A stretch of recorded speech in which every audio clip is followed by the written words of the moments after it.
they kind of wear it tight. Button up to 9 to 5. I tried that life but said goodbye. I'm not always polite, but I get the job done. Who says that work can never be fun? I'm simply unprofessional.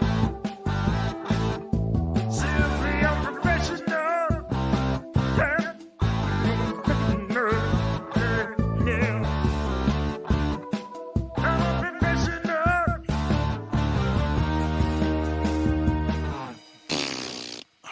Good evening, everybody. Welcome back to another episode of Simply Unprofessional. I'm your host, Webby. Joining me tonight, we got Rob.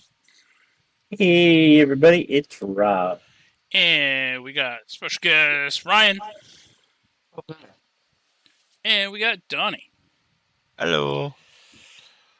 Okay, so Ryan said something right before I hit record. We're going to be talking about some of the possible changes coming to D&D with the introduction to what's this? The 1 D&D stuff. 1 D&D. Now, if you want, you can go if you have a D&D Beyond account.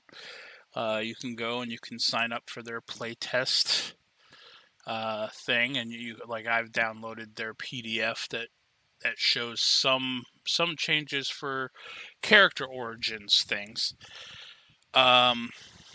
And just from what I've read and from some of the stuff that I've heard elsewhere, I'm glad that everything is optional in D&D. I'm glad that they're not just changing the edition and changing the rules, saying these are now what you have to follow. Some of the things I don't think are terrible. Some of the things I think are god awful. And I'm curious to see what Ryan says. Me and him are gonna disagree on. You said it was going to be right at the beginning, so I'm assuming it's one of the first things we can discuss here. Yeah. Well, what is it? It has to do with taking ability score improvements off of the races and putting them on the backgrounds. Right, I did read something about that. But based off of what I read as well,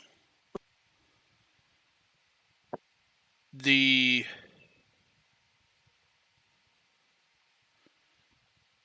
is just simply taking it straight off the race, huh? Yeah. So, just a bit of context. Yeah. For anybody who's unfamiliar. In this system, feats have been re-tiered. So there are first level feats. Presumably, there's going to be second level feats, third level feats. Not character level, but like a tree. So every character using this system starts with a feat. Just natively. Humans end up with 2, but we'll get to that in a second. Yeah. But that's important to note that everybody gets a feat. The level 1 feats don't provide a stat bonus. But backgrounds now provide your stat bonus. But I think the part that I'm going to try to convince Webby is a good idea is that I think the races still have features that set them apart. You're not going to get an argument from me on that part. I do agree that through my skimming I did the other day, the races, like you said, they do feel innately different from one another. Hey, I don't know. Maybe you can sell me on this. I guess it all depends. Well, because and anybody feel free to chime in, but I know that your one big thing about the last change that they made, where they redid all the base classes, or the races, and now they're the legacy races, Right. you felt that, you know, oh, a dwarf is just innately stronger. They would have the +2 con or whatever. But maybe that's now been replaced with a feature that just says, like, you know, Right. you they did Yeah. actually get something, assuming that a crafting system is part of this redo. But um, yeah, Well, I mean, let's go through and talk about it then.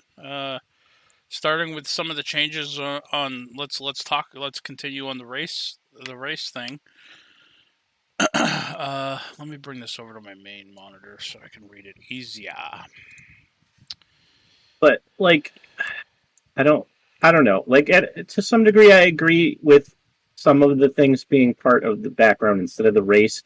But like, are you telling me that a freaking Goliath who's over 8 feet is not going to be innately stronger than an elf who's like delicate and it, it's just I don't know. I mean, I feel that. I don't think Goliaths are even here on this document yet, but I get that. And I don't super have an explanation for you as far as that goes, but presumably, well, they do have that feature, right? Goliaths, where they're treated as bigger for the purposes of one Push, size pull, and larger lift. when carrying and push, pulling, and lifting. They also have Yeah, so the your Goliath could have a strength of like 9, and then can lift 1 billion pounds. Doesn't so make any fucking sense. Well, not a billion. You're just counted as one size category larger, which just multiplies off of your strength score. yeah. I mean, if you had a strength of 3, You're still you going to be couldn't. weak. Yeah, you can't lift anything, but as a Goliath, you'll be able to lift twice as much of nothing, basically. Yeah. But you'll be better at it. I mean, I get it, and it's kind of I think it's kind of just a thing that you have to figure out. It is definitely going to be something that needs to be tested. Yes. Things always appear one way on paper, and they might not necessarily appear that way in practice. So once again, a lot of the information that we're going to be talking about this episode is on the character origins Unearthed Arcana released by Wizards of the Coast, written down by Jeremy Crawford, Christopher Perkins, and Ray Winiger. I'm going to put our sources. I'm going to put a little caveat on the top of this. I'm going to read this little box that they have. This is playtest material. This article is presented for playtesting and feedback. This is D&D. This D&D material is in draft form, usable in your D&D campaigns, but not refined by full game development and editing. It isn't officially part of the game. And then they have a little feedback thing. The best way for you to give us feedback on this material is in the survey we'll release on D&D Beyond. I believe they're doing that on September 1st. If we decide to make this material official, it will be refined based on your feedback, and then it will appear in a D&D book. And again, moving forward, as long as Wizards keeps 5th edition and the things that they keep adding to it as optional, then it's not going to directly shackle your DMs. Because again, there are a couple things that I know I'm going to end up mentioning later on that Rob had mentioned that will never be a rule at my tabletop ever. The feeling I know which one. So, moving forward with that, talking about the human races. Yep. So we have human traits, creature type humanoid, size medium, about 4 to 7 feet tall, or small, about 2 to 4 feet tall, chosen when you select this race. Speed 30 feet, lifespan 80 years on average. As a human, you have these special traits: resourceful, You gain inspiration whenever you finish a long rest. Skillful. You gain proficiency in one skill of your choice. And versatile. You gain the skilled feat or another first level feat of your choice. So essentially that's pretty much the same thing as variant human. You're getting a feat of your choice. They recommend the skilled feat, but it's, as a base, but you're able to choose one additional, one feat other than skilled. So by the looks of it, this isn't, unless I'm reading it wrong, you're not adding an additional feat to this. You just have an option. The thing is that backgrounds now give you feats. Right. So I believe that the human will end up with 2. I'm trying to see. I don't think the different... Oh, those are Ardlings anyway. I don't even know what an Ardling is. It's a human kind of Aasimar. Oh, okay. Yeah. They're meant to exist alongside each other, they said. So, well, let's cut back to the human real quick. Other than the size category of having an option to be small, right, and I like that. The resourceful thing of gaining inspiration. I like the idea of actually instituting a way to gain inspiration mechanically.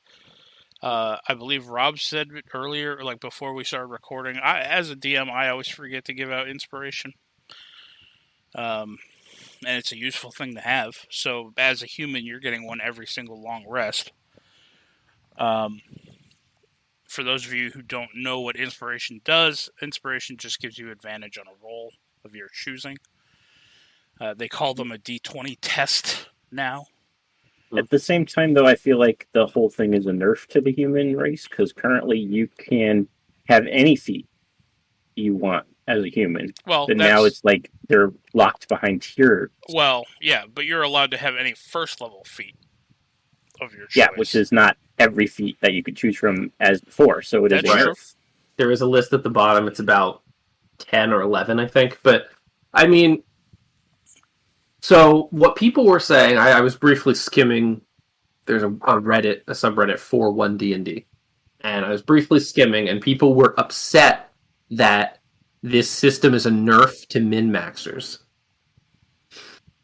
Yeah. So, I can see that. You can't take Great Weapon Master at level 1, one of my characters did, and I kind of feel bad about it, because I'm kind of just going through combat slapping the shit out of people. Right. It feels a little lopsided, so maybe that's a good thing, but, it's all optional. You can just, as the DM, choose that this says you gain a feat. Right. I do feel, and I do agree with you, Rob. When I remember when I read through this, there were several things where I felt like, okay, this sounds like a nerf to me. And then there were other things, like we will get to it. The lucky feat in particular stood out to me. Already the lucky feat is one of the more powerful feats in D&D, in my opinion. And I feel like they gave it a buff in this, oddly enough. But let's get through this. We're gonna go into Ardlings now. Creature type humanoid, size medium, about 4 to 7 feet tall, or small, about 3 to 4 feet tall, chosen when you select the race. Speed 30, lifespan 200 years on average. As an Ardling, you have these special traits. You have angelic flight. As a bonus action, you sprout spectral wings for a moment and fly up to a number of feet equal to your speed. If you're in the air at the end of this movement, you fall if nothing is holding you aloft. You can use this bonus action a number of times equal to your proficiency bonus, and you regain all expended uses when you finish a long rest. You also gain Celestial Legacy. You are the recipient of a celestial legacy that grants you magical abilities. Choose a legacy from the celestial legacies table. Exalted, associated with a chaotic good planes. Heavenly, associated with lawful good planes. Or idyllic, associated with neutral good planes. You gain the initial benefit of the chosen legacy, a cantrip that you can learn. You also choose the animal you most closely resemble. The table provides a few suggestions for for each legacy. You don't gain wings by choosing an animal that can fly. Starting at 3rd level, and again at 5th, you gain the ability to cast a higher level spell with this trait, as shown on the table. Once you cast the spell with this trait, you can't cast that spell with it again until you finish a long rest. However, you can cast the spell using any spell slots that you have of the appropriate level. Intelligence, Wisdom, or Charisma is your spellcasting ability for these spells, for the spells that you cast with this trait. So, Exalted, your suggested animals are things like cats, eagles, goats, and mules. 1st level, you learn Thaumaturgy cantrip. 3rd level, you learn Divine Favor, and 5th level, you learn Lesser Restoration. Heavenly, your suggested animals are elephants, owls, pigs, and storks. You learn the Light cantrip. 3rd level, you learn Cure Wounds. 5th level, Zone of Truth. And idyllic, suggested animals, bear, dog, raven, and toad. 1st level, you learn Guidance cantrip. 3rd level, Healing Word, and 5th level, Animal Messenger. Finally, as part of being an Ardling, you get damage resistance. You have resistance to radiant damage. I mean, that's quite a bit for, I guess, just a race. Yeah. I mean, I think you get similar things for Aasimar. Yeah. I mean, guidance at level 1 is pretty nice if you're not one of those classes. Right. Dragonborn doesn't seem to have changed too much, in my opinion. That's the next race on this list. And by all means, if you have a comment or a question or anything on any of these races as I'm moving through them, just stop me so we can discuss. Otherwise, I'm just going to keep reading through the races because there's quite a bit here. Dragonborn, humanoid. Your size is medium, about 5 to 7 feet tall. There is no small option for Dragonborns. Speed 30, lifespan 80 years on average. And you have these special traits. Draconic ancestry. Your lineage stems from a dragon progenitor. Choose the type of dragon from the Draconic Ancestors table. Your choice affects your breath weapon and damage resistance traits. The chosen dragon also affects your appearance, with you displaying coloration and other features reminiscent of that dragon. It's the same. Black dragons, acid, blue lightning, brass fire, bronze lightning, copper, acid, gold, fire, green poison, red fire, silver cold, and white cold. You have your breath weapon that's associated with the color that you choose. So as an action, you exhale destructive energy in a 15-foot cone. Each creature in that area must make a dex save against the DC equal to 8 plus your constitution modifier plus your proficiency bonus.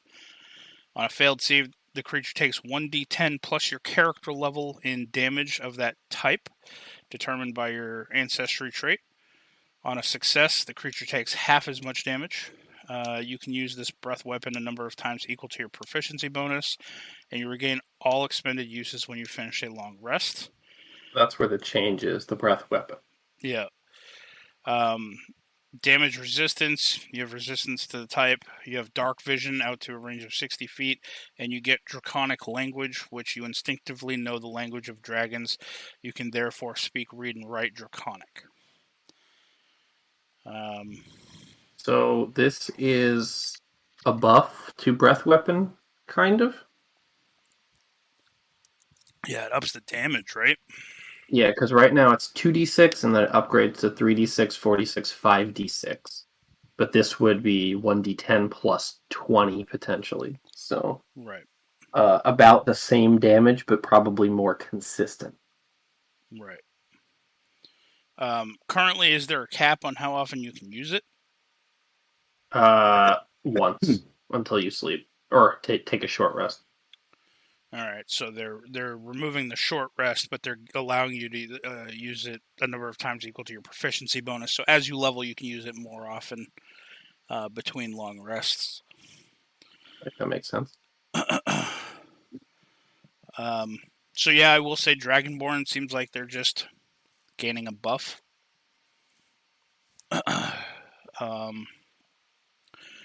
Dwarf, I'm glad to see at least the phrasing of something that they used to have in second edition. But let's see. Creature type humanoid, size medium, about 4 to 5 feet tall. Oddly enough, no small size for dwarfs.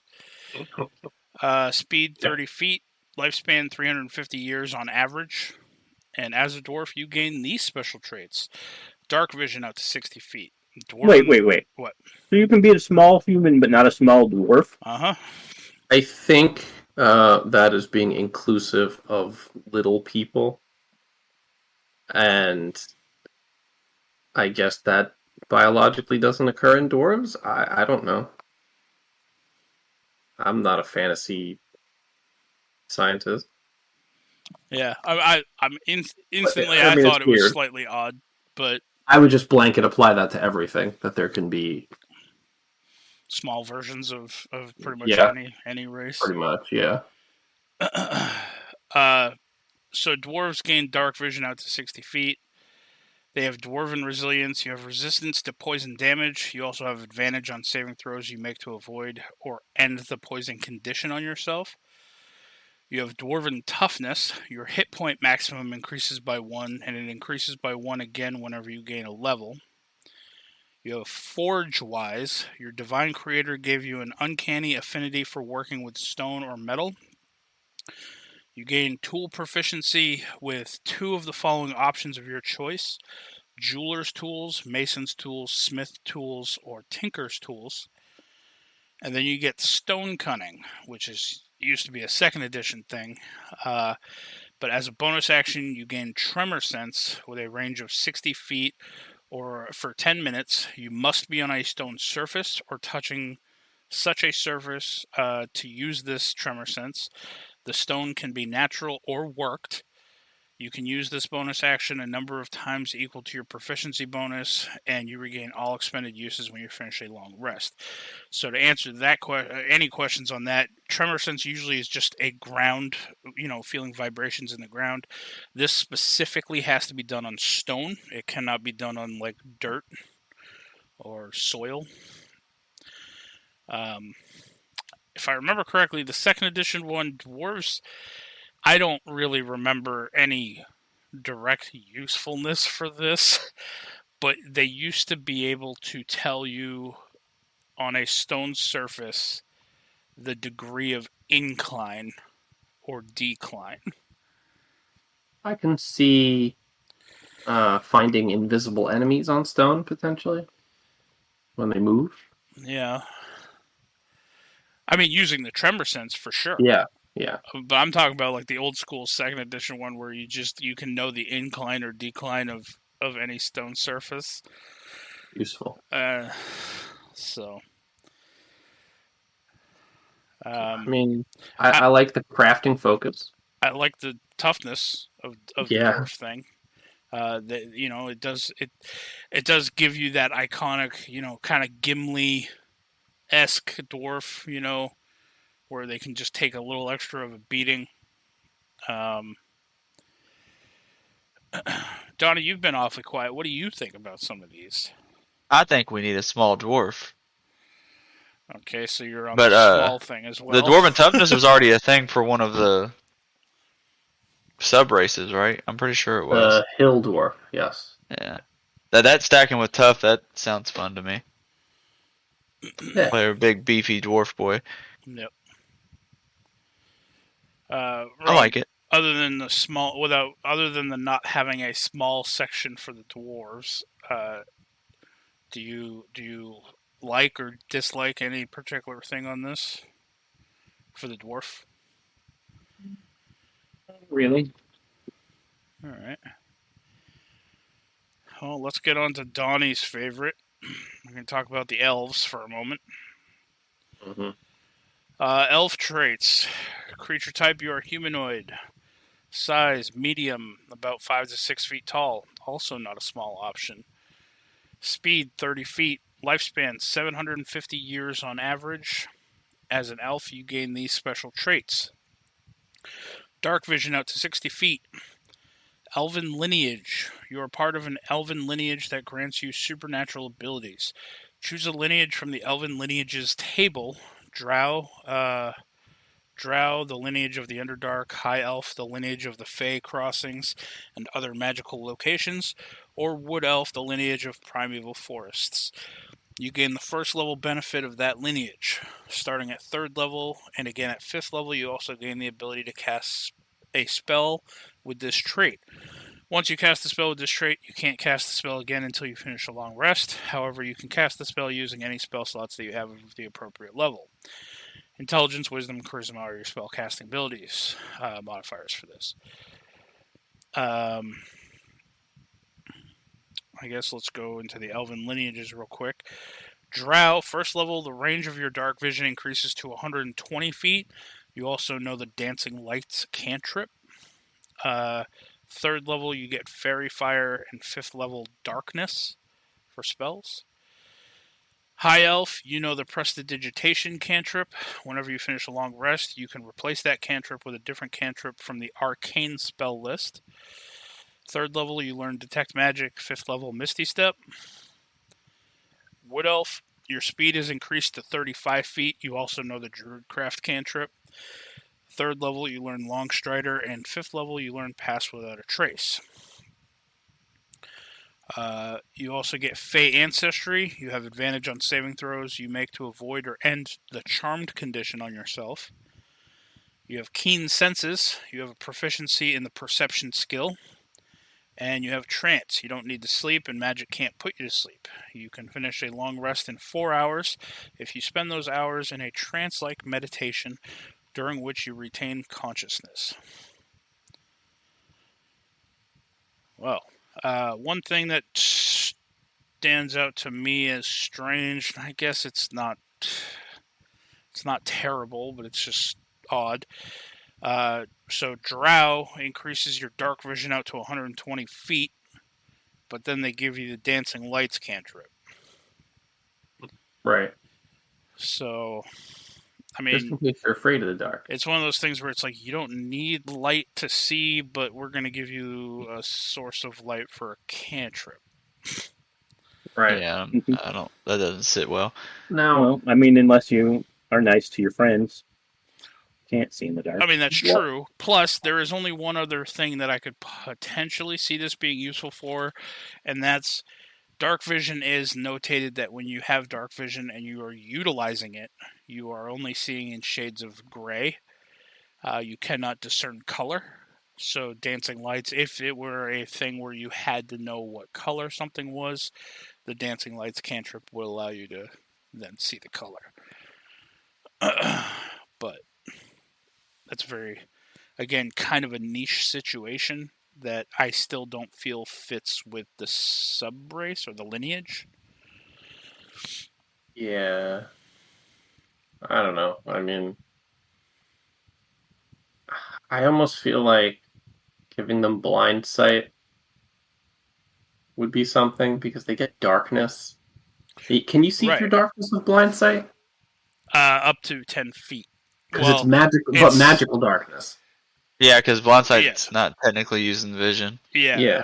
So I think that would be. Sense. Yeah. I think that would be good if they got, in addition to dark vision, 10 feet of blind sight, Right. so that they could see through their own magical darkness. I think that would be interesting. Yeah. That is a thing that I know me and Donnie have definitely discussed, having a martial character that can utilize darkness and have blind sight so you're not gaining disadvantage on your attack rolls essentially. Yeah. Donnie, Rob, do you have anything that stands out on the elf traits that you either like or dislike as far as what they have listed?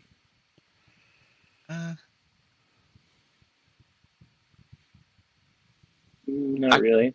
I kind of like but dislike that no matter what class you're playing, you're getting spells. For the elf? Yeah. Yeah, like Well, I mean, the regular elves are like that currently. they all get. I don't know if all of them, but some of them definitely do. Most of them, yep.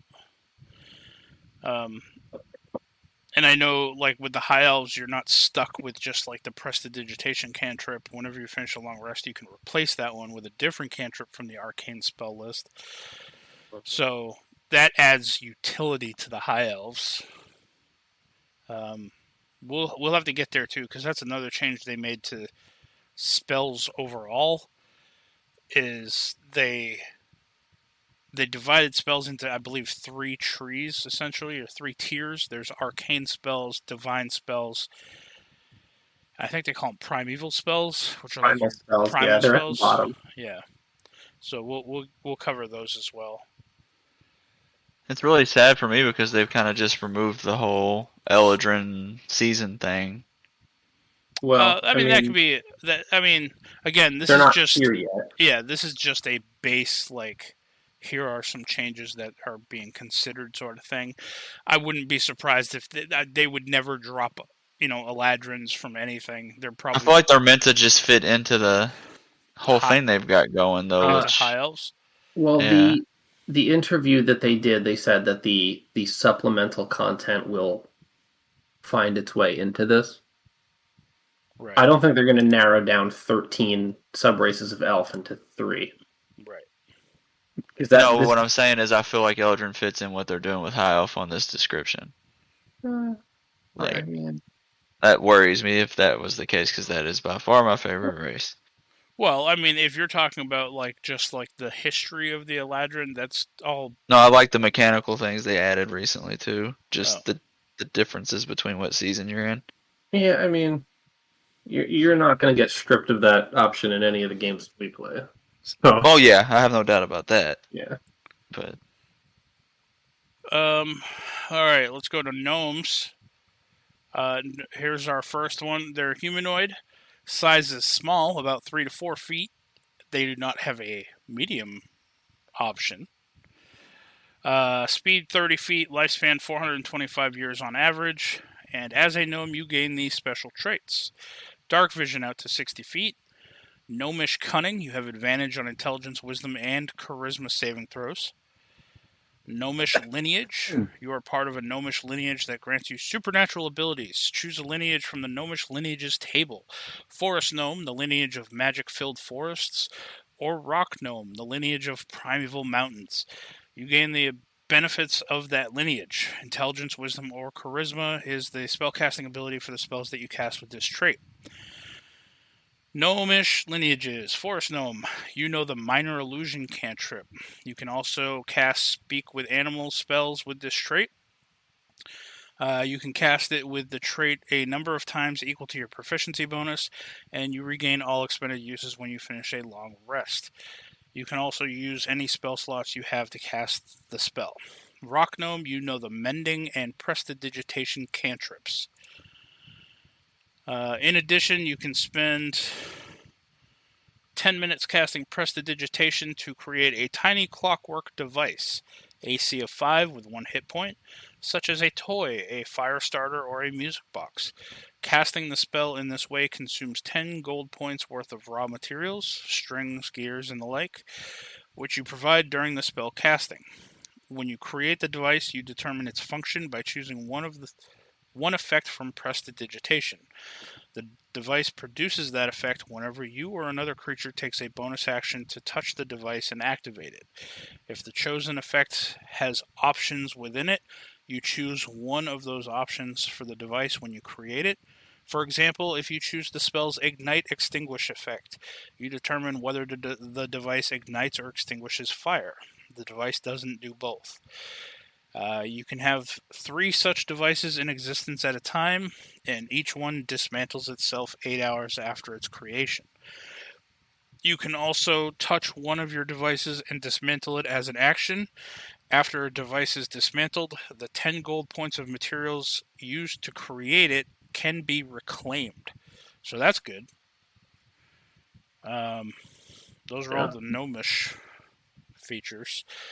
I like the idea of like building one that just cleans people. So it's like, hey, let's go take a shower or whatever. You go and you just use a bonus action, touch this little toy on a shelf, and you're just all of a sudden clean.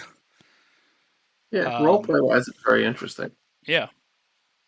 I also very much like the fact that you get your gold value and materials back, so you can continue making these things using the same materials for the 8-hour durations. Man, those saving throws. Yeah, I mean, getting advantage on intelligence, wisdom, and charisma saving throws. That's nice. Moving on to halflings. Creature type humanoid, size small, about 2 or 3 feet. Speed 30.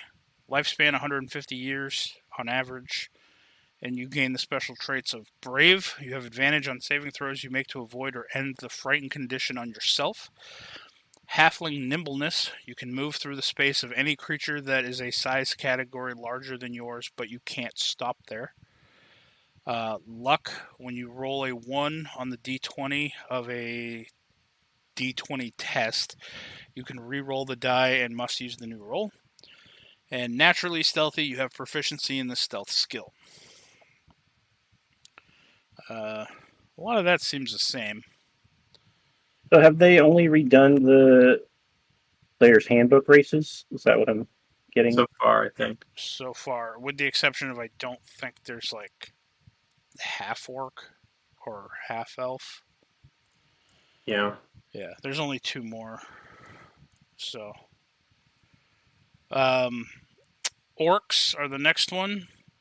Humanoids, medium, about 6 to 7 feet tall. Speed 30 feet, lifespan 80 years on average, so same as a human. Orcs have these special traits. Adrenaline rush. You can take the dash action as a bonus action. When you do so, you gain a number of temporary hit points equal to your proficiency bonus. You can use this trait a number of times equal to your proficiency bonus, and you regain all expended uses when you finish a long rest. Dark vision, out to a range of 60 feet. Powerful build. You count as one size category larger when determining your carrying capacity and the weight you can push, drag, or lift. And relentless endurance. When you are reduced to 0 hit points but not killed outright, you can drop to 1 hit point instead. Once you use this trait, you can't do so again until you finish a long rest. So the adrenaline rush one they changed just slightly because orcs. They nerfed it a little bit, didn't they? Well, I mean, you kind of almost get a buff as well, so I guess it's a give or take kind of thing. Because I don't think the one that the orcs currently have, I don't think give you bonus temp HP. The one currently is as a bonus action. You can move up to your speed toward an enemy of your choice that you can see or hear. You must end this move closer to the enemy than you started. Yeah, that's real nice. Yeah. So it's better. Right. But man, not being able to die is really nice. Yeah, I mean that was usually a half orc thing, and they just gave it to orcs as a whole, I believe. It makes sense, I think. And then lastly, we have tieflings. Humanoid, size medium, about 4 to 7 feet tall, or small, about 3 to 4 feet tall. Chosen when you select this race. Speed 30 feet, lifespan 100 years on average. And as a tiefling, you gain these special traits. Dark vision, when you out to a range of 60 feet. Fiendish legacy. You are the recipient of a fiendish legacy that grants you supernatural abilities. Choose a legacy from the fiendish legacies table. Abyssal, associated with chaotic evil planes. Fucking chthonic? Is that how you would say that? Maybe. Associated with neutral evil planes, or infernal, associated with lawful evil planes. You gain the first level benefit of the Chosen Legacy, starting at 3rd, and again at 5th, you gain the ability to cast higher level spells, and it's much the same thing as all the other things. Yep. Your Abyssal, so with your Legacies, the first one is Abyssal. At 1st level, you have resistance to poison damage. You also know the Poison Spray cantrip. 3rd level, you gain Ray of Sickness. 5th level, Hold Person. The Chthonic, you have resistance to necrotic damage, and you also know the Chill Touch cantrip. 3rd level, you gain False Life, and 5th level, Ray of Enfeeblement. And lastly, Infernal, you have resistance to fire damage. You also know the Fire Bolt cantrip. 3rd level, you gain Hellish Rebuke, and 5th level, Darkness. In addition to those, you get Otherworldly Presence. You know the Thaumaturgy cantrip. When you cast it with this ability trait, the spell uses the same spellcasting ability for your Fiendish Legacy trait.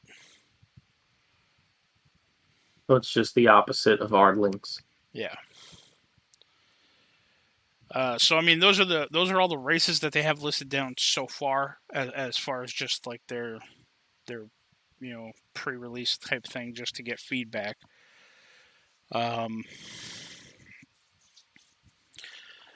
Yeah, and I mean, feel free to disagree. I think dwarves should be small.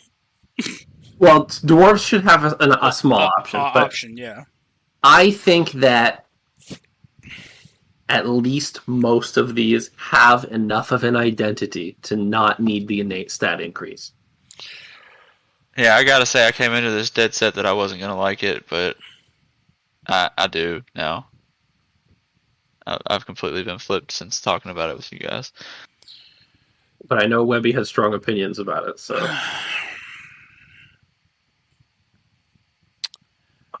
I mean... Yes and no, but for all the same reasons why I didn't care for the changes they made when they brought Tasha's out, and like what Rob was saying at the beginning of the episode, some races are in my opinion, you throw out D&D history, ability score improvements have always been tied to the race of a character. Right. So, am I 100% opposed to the change? No. But it is something that, I feel needs to be play-tested and talked about. If I had a group of you guys saying, hey, we want to start a campaign and we want to use these new rules, I mean, I'm willing to try, but it is going to be definitely a change in my opinion. I mean, for sure. What was their goal in all of these changes? Like, did they say like what the outcome, what they thought it would do? I believe that, I mean, above all, I think that the basest reason is probably inclusivity, because sign language is also a language now. See, in my world, it always was. Yeah, but like that, a lot of people were saying that, everybody who knows a spoken language in my world knows sign language, but it's like an official thing. I believe they are just trying to illustrate that, just like with people, there are people that are strong and there are people who can't lift a gallon of milk, but they're still humans. So I think that's just the kind of thing they're going for, and they're moving it more towards like, okay, you could already represent that without the change. I don't agree with politics slipping into games, especially fantasy games, but I mean that's a different subject. Yeah, I mean, I just think that, like, as far, like, for the dwarf, for example, I think that dwarven toughness is more flavorful than +2 con. I mean, I get it. I Because think that what all they the presented is dwarves- serviceable. I'm not saying I don't like what they've given. I'm just saying I feel like the entire change just wasn't. It shouldn't have been necessary in the way they're doing it. But it also makes sense that the stats are on the backgrounds. Now, this is where I'm curious, because now we're getting on to backgrounds. I'm curious as to why you feel that way. For the stats being on backgrounds? Yeah. I think So, like, this is supposed to be what you did before you were an adventurer. So, it stands to reason that you would have picked up some skills and you would have refined your abilities in a particular area. And also, this, like, I know I do it sometimes. I know not everybody makes a character like this, but I wouldn't pick a non-plussed race to be a particular class.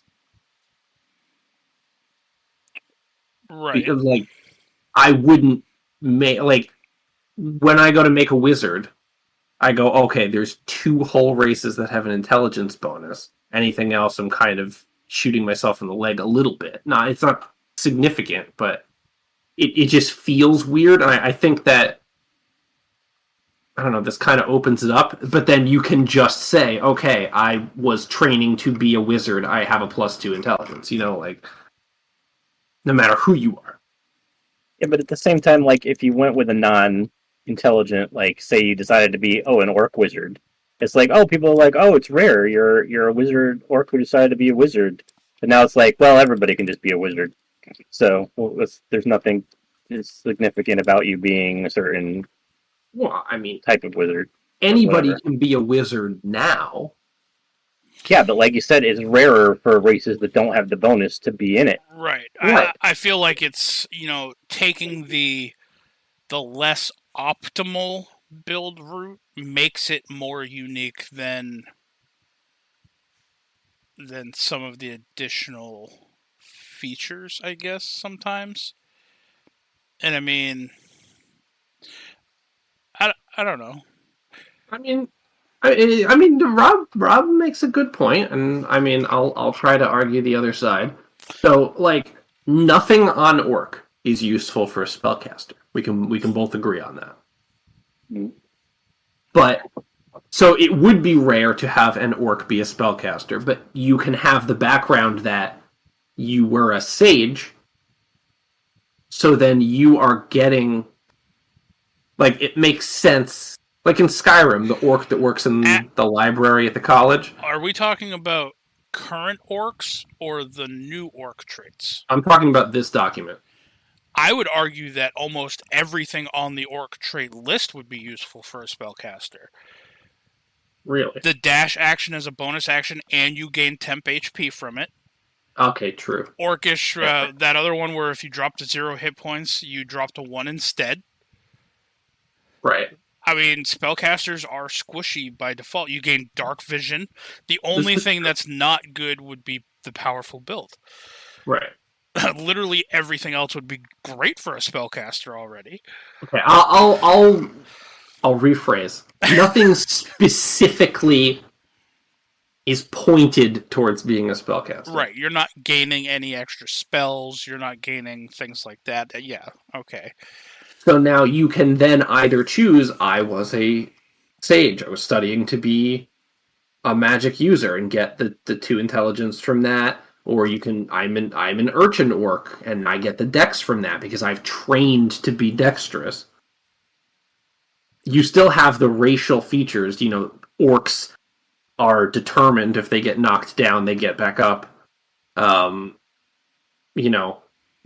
They can sprint out this little bit of stamina to dash as a bonus action. But I think it's basically saying, like, not all orcs are dumb. Not all dwarves are... What do dwarves get? Con and dex? But, like, I don't know. I like that. Because the backgrounds right now, you could just not choose one and there'd be no difference. You lose a flavor, like, feature. Right. You lose 2 ability scores. Not ability in scores. 2 two of your skill proficiencies. Yeah. But, like, it's hard to describe. I mean, I'm seeing from both sides. I just... Right now, you pick a background for flavor and flavor only, and it gives you 2 skills. It's not flavor and flavor only. I just said. But it's just 2 skill proficiencies. And so usually some of the background features are useful. Yeah, I mean, I guess. I just feel like... Well, let's You know, talk about the changes that they've made to backgrounds, so then we can discuss both how the backgrounds in the new system can go with, the races versus how they do now. right. So with the background system, there are there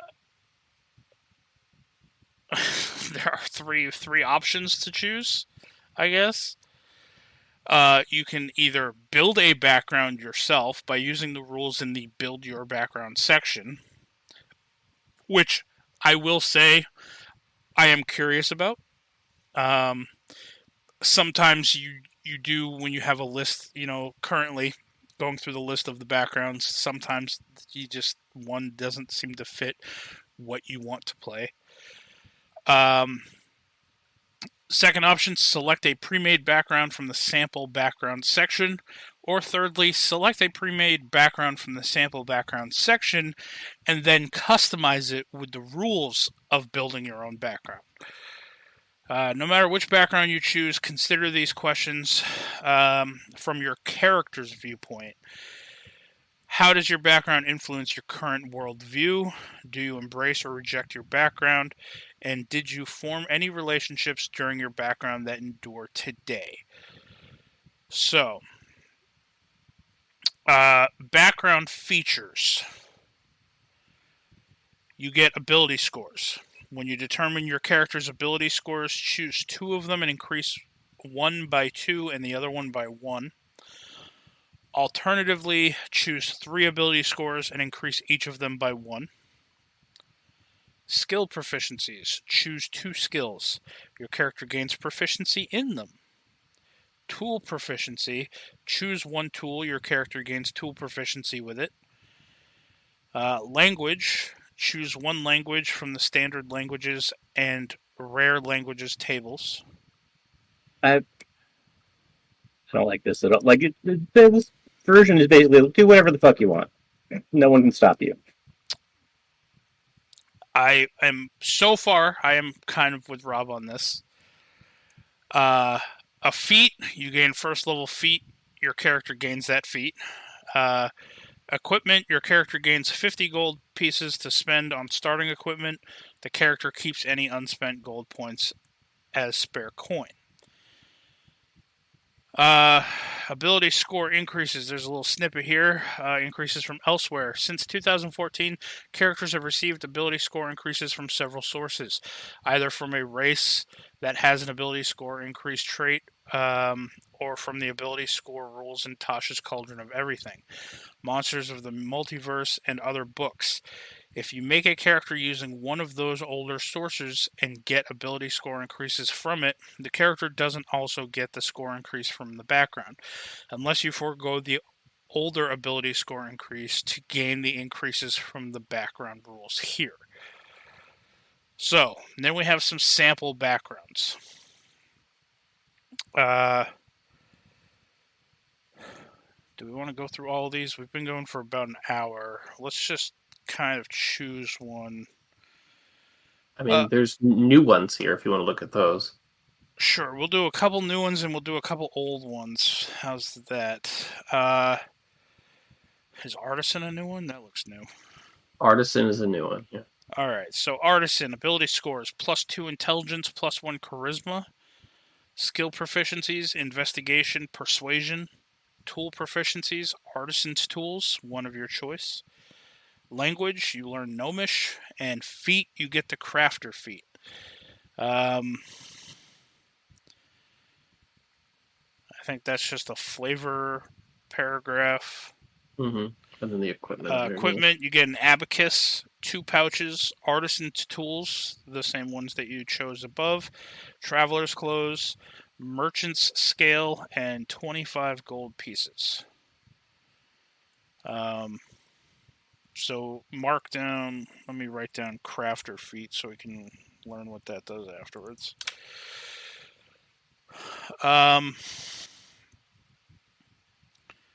Let's see. There's also Guide. guide is new, cultist is new, farmer is new. Where's farmer? Let's go farmer. It's up left from that. Up left.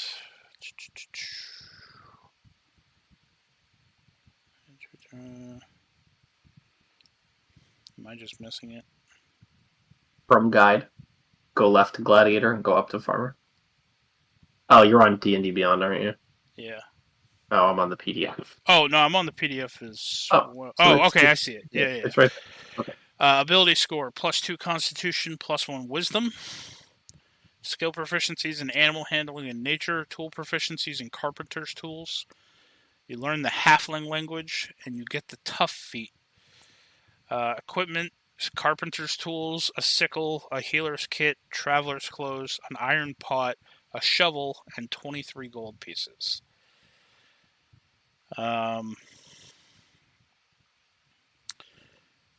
Let's see.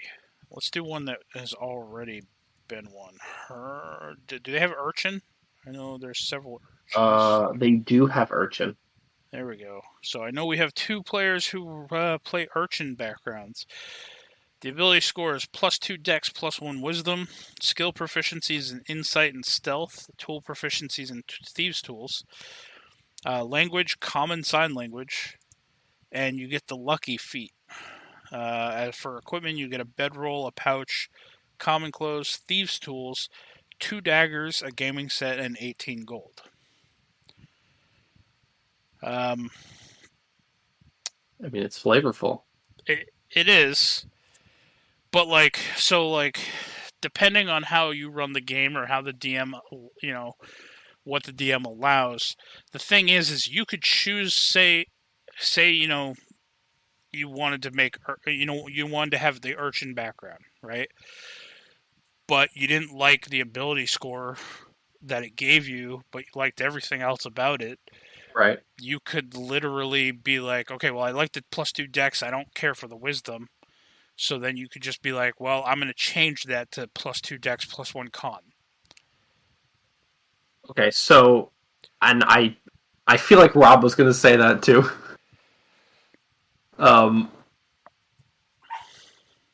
I think that's the DM's discretion then. If somebody can add it, I mean, obviously it would be dumb if you picked Urshan and then you said, oh, I want +2 int.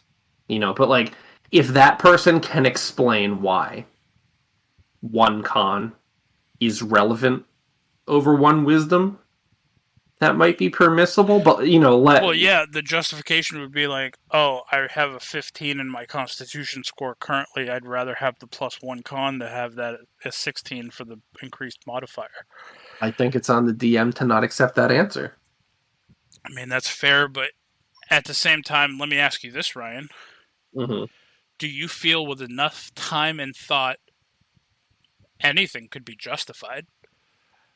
Well, if your player came to you and said, I think it should be +1 con because this character grew up on the streets, so they were constantly outside in the elements, among the filth and dirt of being outside all the time, so their immune system has improved, is a better explanation than I want 16 in con. Now, I will say, I've DM'd Vamp for both Donnie and Rob.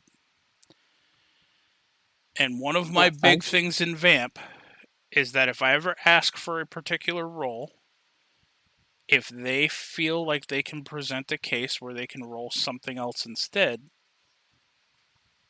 all they have to do is present that case to me, and if they justify it, I'll allow it. And that's the type of DM I am, but I feel like this... I don't Yeah, I don't understand how they saying this is a nerf to min-maxers. Like, is this min-maxer heaven? Like, you could just build whatever starting bonuses you want out of this. Like, I don't like it at all. I don't like the build your own. Like, I was fine until the build your own backgrounds. Shit. Kind of the same. I'm on the same boat. Everything else was convincing enough. I was happy with it until that part. Now, as a DM, I could sit there and say, okay, if we utilize these new rule sets, you have to choose from the predetermined backgrounds that are already made, like you do now, and you cannot change them.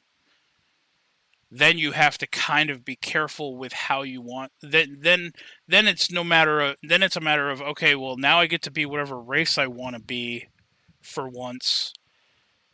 You know, because I wanted to be that wizard, but I really like orcs, but I can't be an orc wizard because the +2 strength is lost on me. But now you're having to alter your background to try to find the background that gives you that +2 into intelligence, and then changing your story around to form around that background. I could see that being better. But literally, kind of like what Rob said, like if I wanted to make a thief, I could be like, well, my ability score is +2 in Dex, +1 in intelligence, because I want to be able to investigate properly. I want my skill proficiencies to be stealth and sleight of hand. I want proficiency in thieves' tools. I want to know, I already get thieves' cant if I'm a rogue, so I want to know, sign language, sure. And then I want, whatever tier 1 feat that most would be beneficial. You're literally tailoring that background for your character, which is, in my opinion, more than what you're able to do now for the quote-unquote min-maxers out there. Okay, what if... Well, yeah, okay. I understand where you're coming from. I still think that it falls on session 0 to say, listen, True. If you try to fucking remake Urchin with +2 con, +1 intelligence, obviously that doesn't make any sense. Right. Unless you can justify it, though. You know what I mean? It's just this way. It's you're messing with a background instead of messing with a race. With Tasha's, they were like, okay, instead of having racial ability scores, you can put your bonuses into whatever you want for that race, which is a when they made that change, that was a change that I did not institute in my games. Right. Now they're saying, well, we're going to remove those bonuses from races altogether, but now your choice falls onto the backgrounds. So, but I still think it makes more sense that, as an urchin, you would have honed your dexterity. As a sailor, I will give you that to an extent. I do agree that an ability score tied to a background does make more sense in certain situations. So, like, for instance, say, we're both human in real life, right? Right. I grew up on a farm. Mm-hmm. Okay. I chopped wood, stacked wood, threw bales of hay my whole life. Mm-hmm.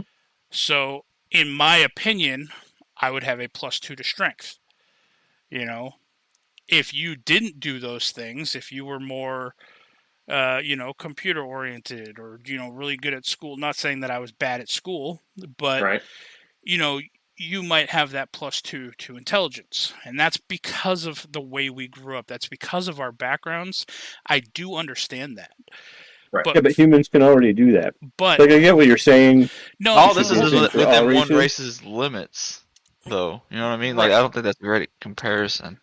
Yeah, exactly. But like my opinion on it from a fantasy setting is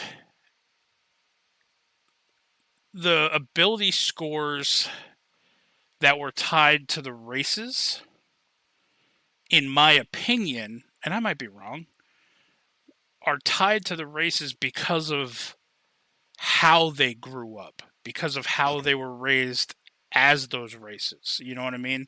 So like the orcs had orcs in general are very war brute mentality. Like they not necessarily honor strength, but they respect strength above all else, you know?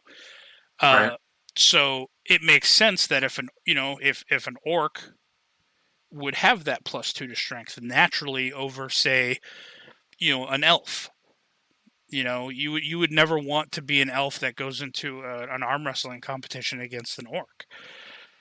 And that's just purely based off of, again, how you were raised, and that can be justified as a background thing, but it's a civilization type thing, in my opinion. So it does boil down, in my mind anyway, at least it always has. I mean, you've definitely opened, like, I've agreed with several things up to this point, and I mean, I'm not, I don't know. I think it definitely needs play testing. Of course. I mean, I'm not saying switch over to this. This is better. Oh, I mean, yeah. I am just saying I think that the stat increases make sense on backgrounds, whether you at the table allow customization or not.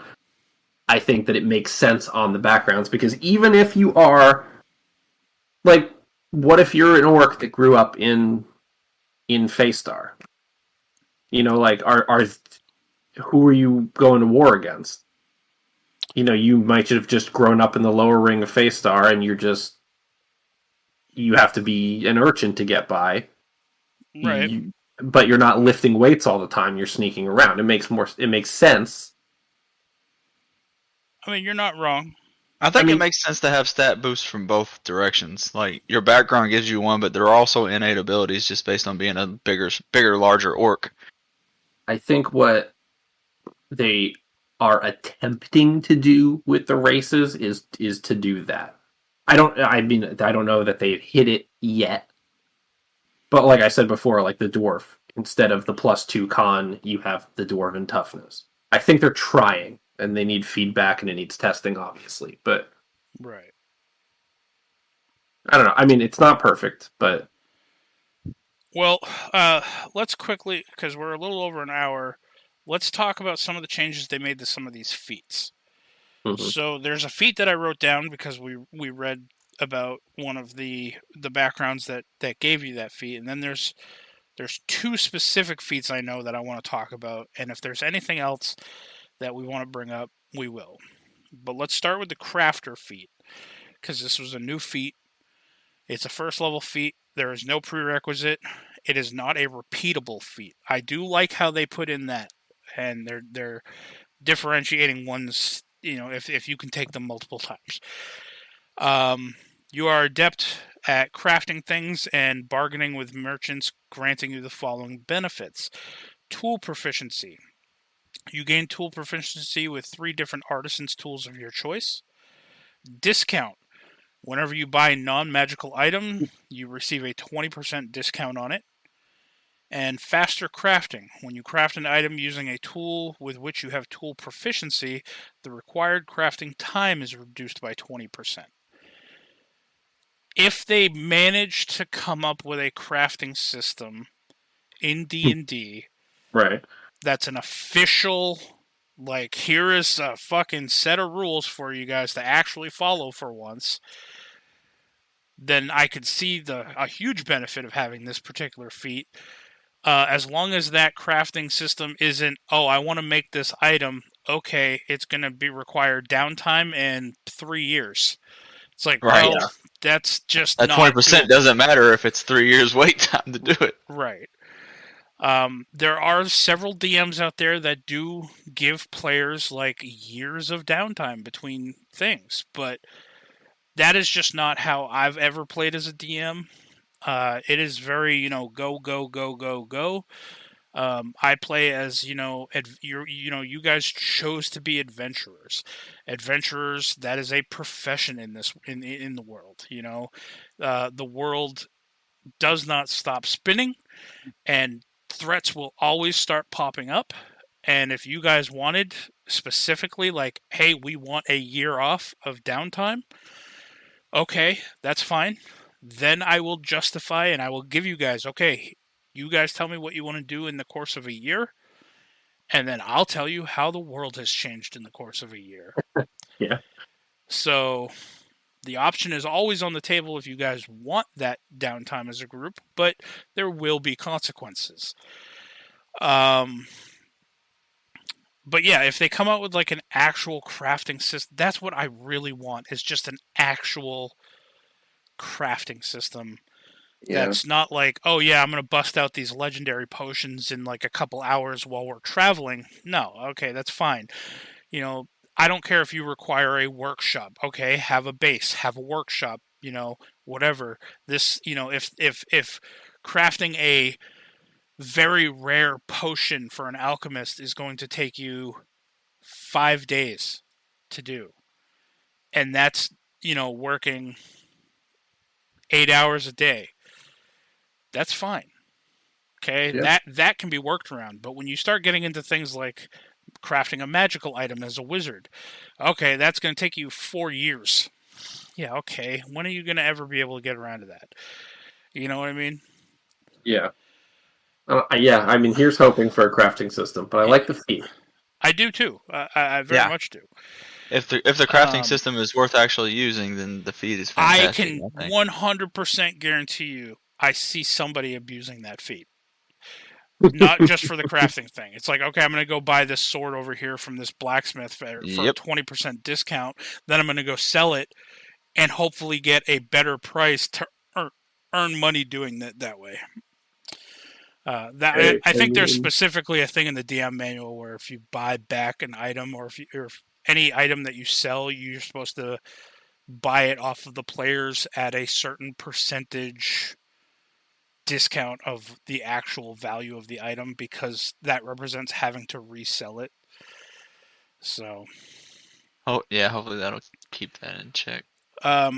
So the two, I will go over and I'll list off all of the feats afterwards, but there are two specific feats I want to talk about.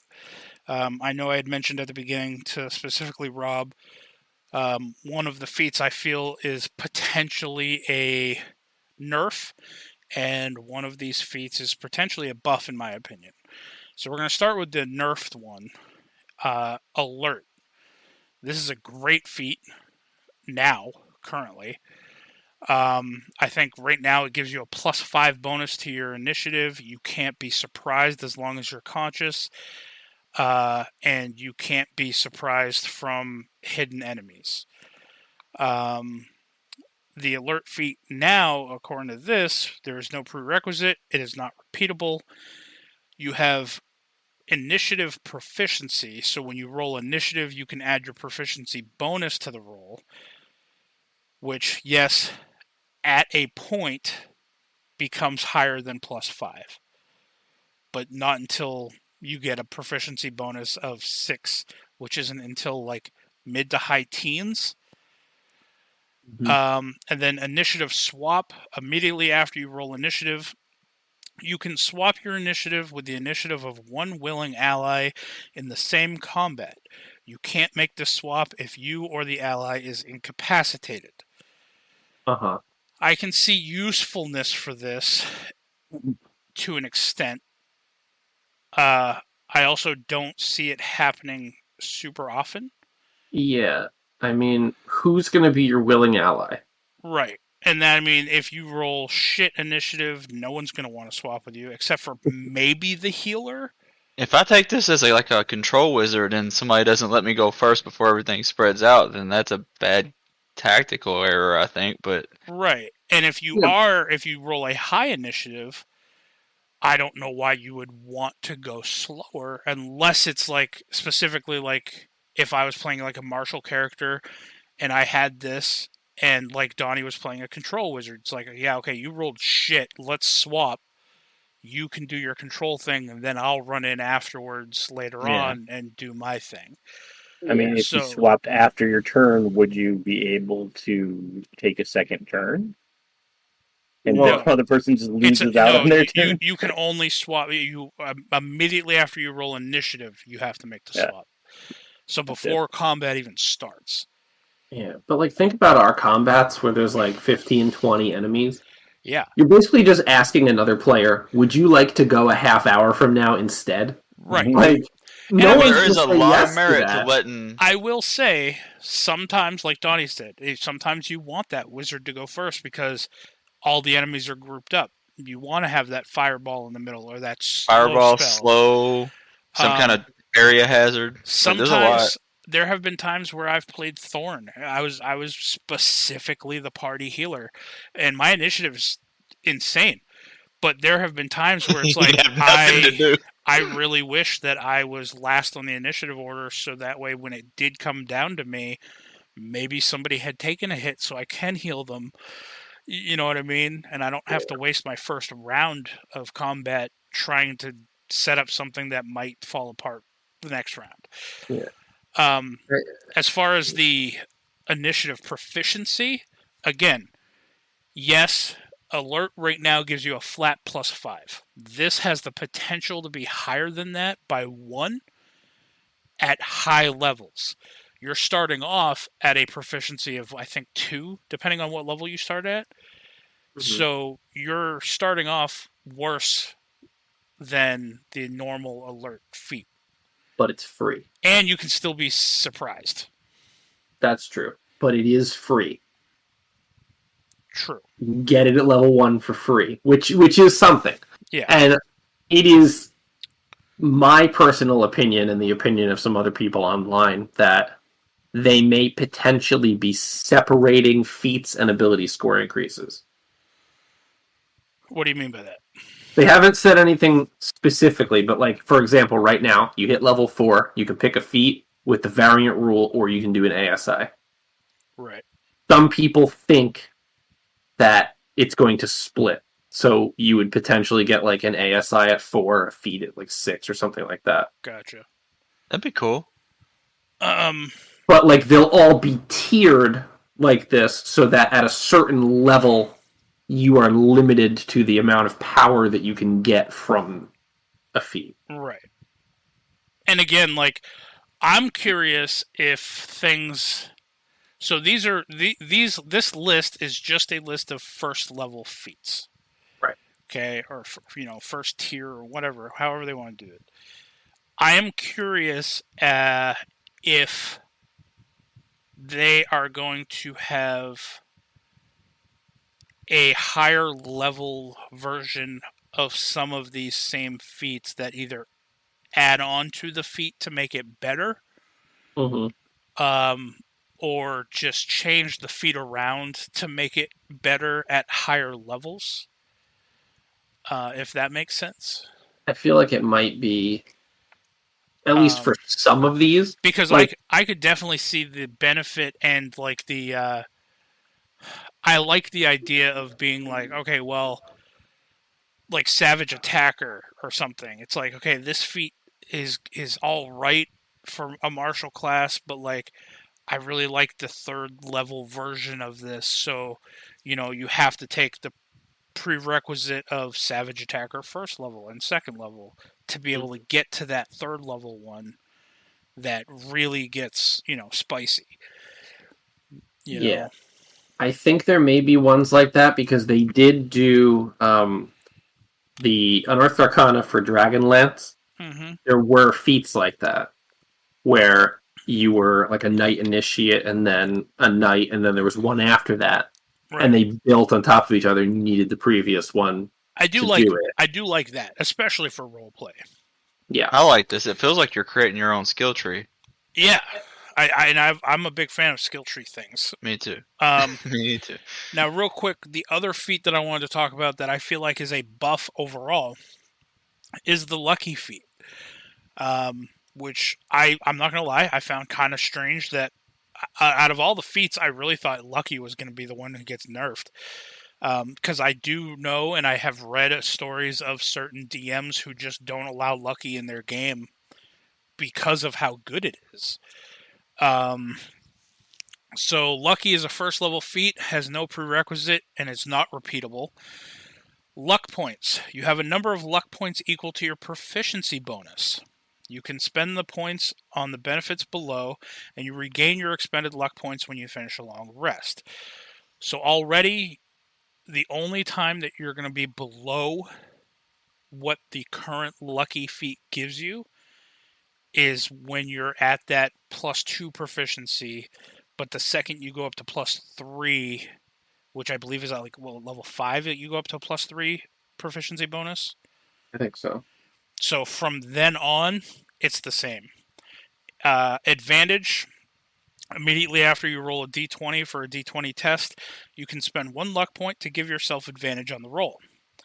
Essentially, that's just different wording for what Lucky's giving you already. And then disadvantage, when a creature rolls a d20 for an attack roll against you, you can spend 1 luck point to impose disadvantage on that roll. That's strong. So again, it's the same thing that Lucky already gives you. It's just worded differently. It's essentially the one that's instituted now is you roll a d20 and then you choose which result they take. This one's just saying, okay, if you're giving yourself advantage, obviously you're going to take the better roll, so you roll the d20, you take the higher.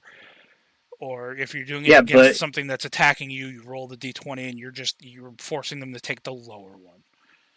It's a little bit nerfed though, because you can roll the dice first and then decide to use a lucky point to re-roll. This you'd have to choose beforehand if you want to have advantage.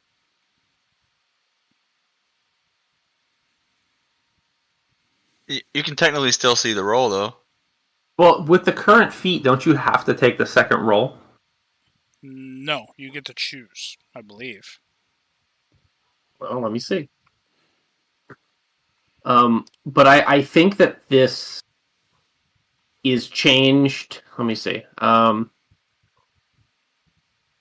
You can spend it to roll an additional one.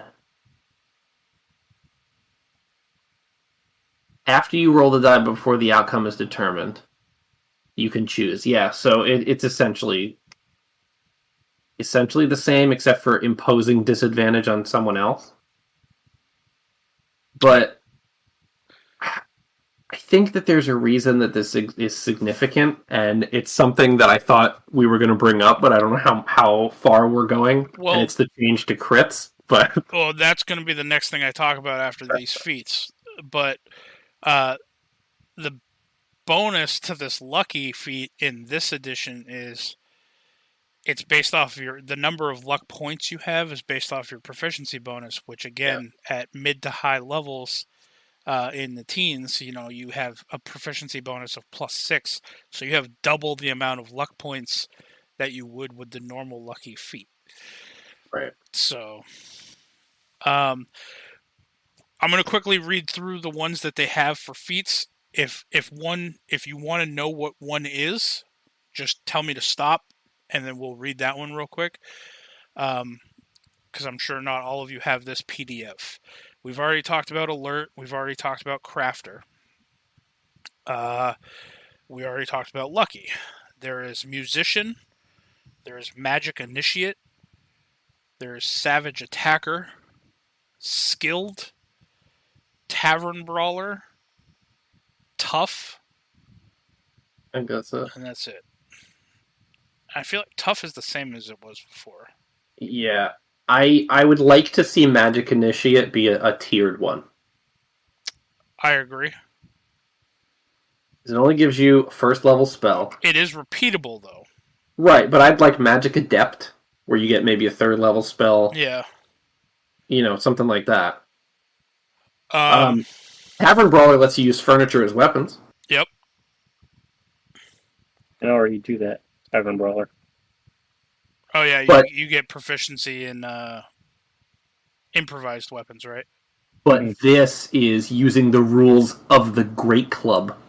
That is true. It does specify you can wield furniture as a weapon using the rules of the Great Club for small or medium furniture, and the rules for the club for tiny furniture. I think that's more damage. So, it also gives you a shove mechanic, damage rerolls, and enhanced unarmed strikes. Your D20 tests, again, it's anything that you roll a D20 for. Right. Now, the thing that I want to talk about lastly, we kind of already talked about as far as like the three schools of magic, or not schools, because that's not the right thing. The three categories of magic: your arcane, divine, and primal. Mm-hmm. All right, let's talk about the thing that Rob brought up to me the other day. I do not like it as a DM. It will never be instituted at my table. So if any of you have any hopes and or dreams that one day I, as the DM, will not be allowed to critically hit any of you, keep dreaming. As of this change pretty much makes it where if a character crits, you can double the damage of the weapon die. What this means is, if I remember correctly, if things like your sneak attacks won't be doubled, Correct. divine smites won't be doubled, Mm-hmm. just spell attacks in general won't be doubled, unless it's specifically like if you crit on like a firebolt, will that double? I believe it's only weapon Okay, crits. so crits are Yeah, only weapon spells attacks. can't crit at all anymore. Yeah, spells can't crit. If your weapon or unarmed strike has no damage dice, it deals no extra damage on a crit. But on the flip side, monsters can't crit you. The DM is incapable of critical hitting. All a critical hit would mean for me as the DM is it's an auto hit. But they are giving. They think they did this in the Monsters of the Multiverse book. They gave them recharge abilities that recharge on a 20. Okay. So I think that's where they're headed monster design wise going forward, where they don't crit damage but their ability recharges, but I don't know.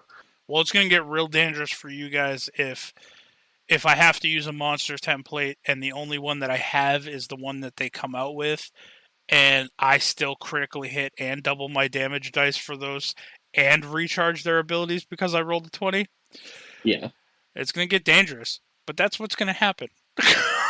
Now, the part of this that I disagree with is if you roll a 20, the D20 test automatically succeeds regardless of any modifiers.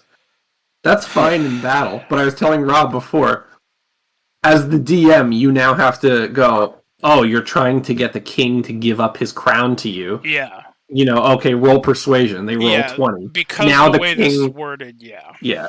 Now the king has to be like, okay, well, I'm still not giving you my crown, but I won't behead you because I'm amused by you're trying.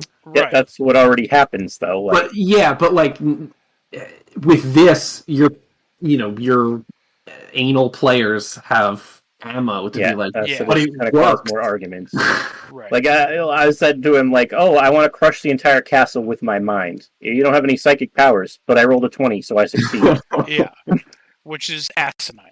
Now, don't get me wrong. Like, okay. So, here's my flip on this. Also, real quick, before I get into my small tangent, this is going to, like, me and Rob talked about this the other night, and Donnie, you might have even been there. This is going to negate items as a whole. Like, there's not going to be any need for somebody to get adamantine armor anymore. Or some of those, like, there's, like, certain necklaces where you can just make a crit a not crit. Those items are just going to be useless now. Mm-hmm. And, I don't know. Again, this specifically. Even if we went through and we decided we're going to playtest this, I'm not removing the critical hit issue. Yeah.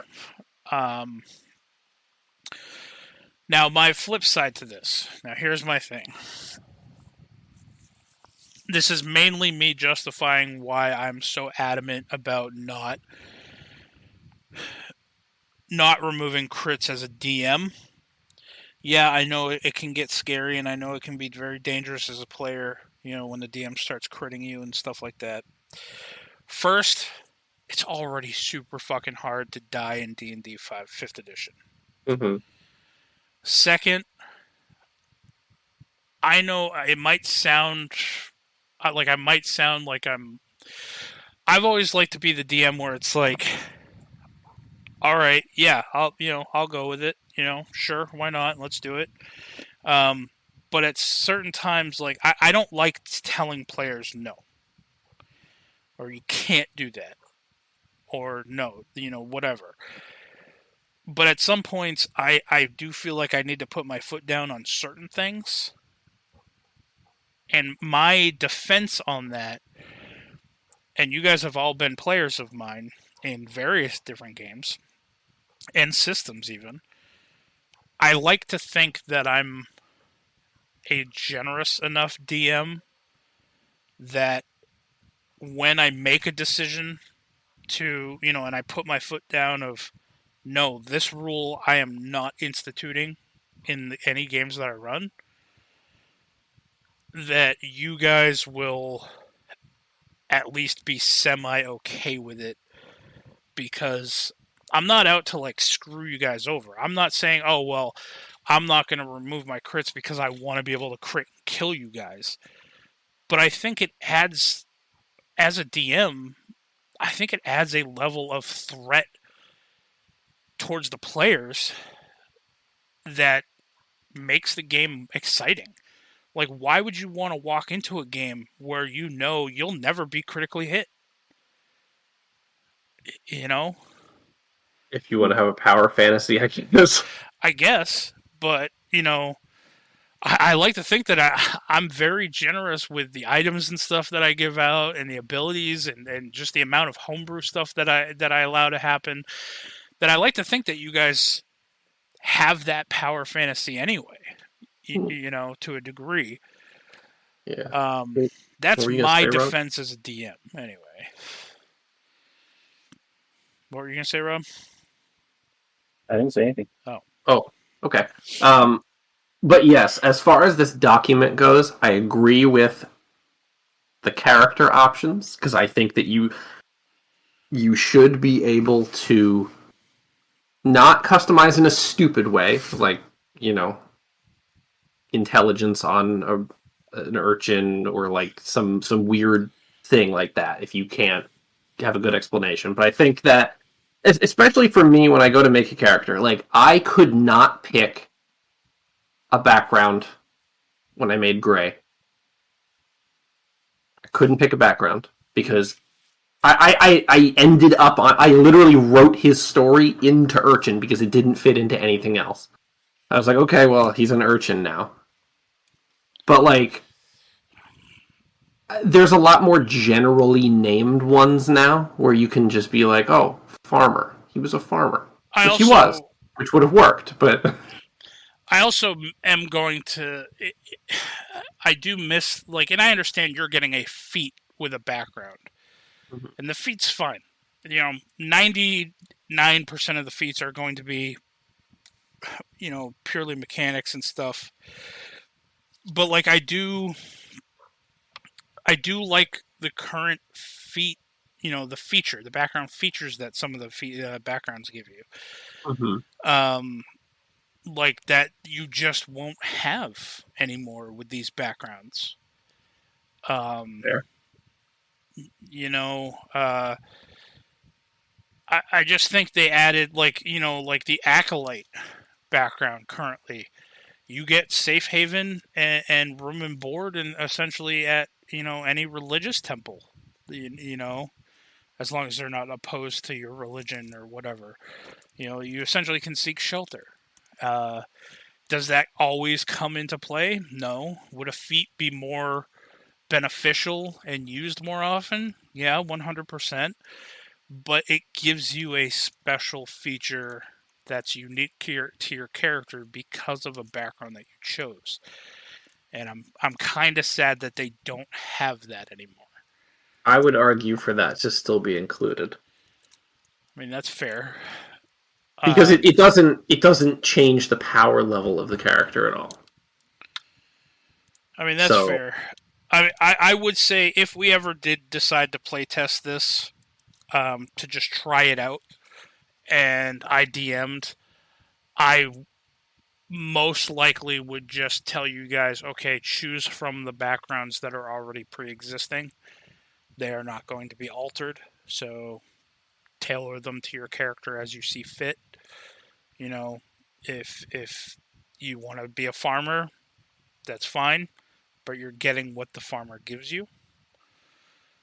After it gets play tested through that point, if I find that it's all right, I would probably then be more inclined and a little bit more open to saying, okay, we can adjust certain things in the background, but on paper, without actually testing anything, as far as the backgrounds go,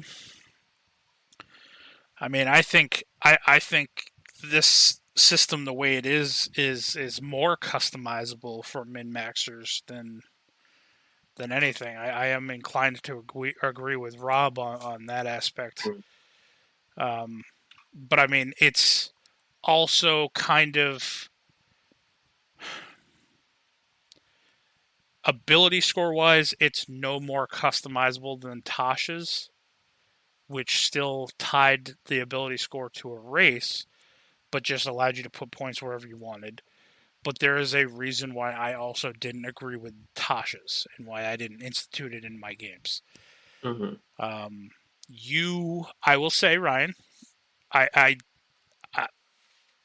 you have opened my train of thought of having ability scores tied to backgrounds as opposed to races to a degree. Mm-hmm. I'll say the door is like halfway open. You know, I'm peeking in. I'm not going to just close the door on you on that. But I do think that there has to be some sort of give. I mean, I feel like this system is giving